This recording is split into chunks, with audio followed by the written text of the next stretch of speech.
Indigenous knowledge and worldviews are leading climate action in Canada around land defense, around protecting water, around actually taking care, around, disrupting colonial narratives that humans are somehow separate and dominant to nature. So I see Indigenous worldviews and knowledge as completely leading climate action in Canada right now, and teaching settlers like myself how it's done.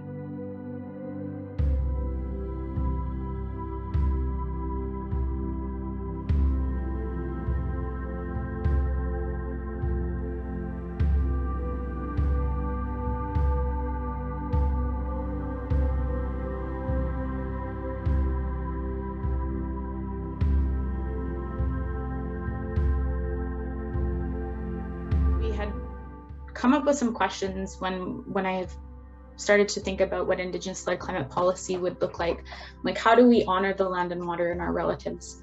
And how do we find 5 people to represent the vast differences of Indigenous folks from across so-called Canada? This is a big one for me because quite often we see this replicated in different kinds of programs with proponents, with climate or policy or that sort of thing, and we want to represent all the people. We want to check these boxes off. We want to have a youth, we want to have an elder, we want to have LGBTQ representation, we want to make sure that we're representing the North and the South and the East and the West. And a lot of these questions came up because another glaring issue is that we're not homogenous. We're not treated as if we all have sovereignty within ourselves, but also within our culture.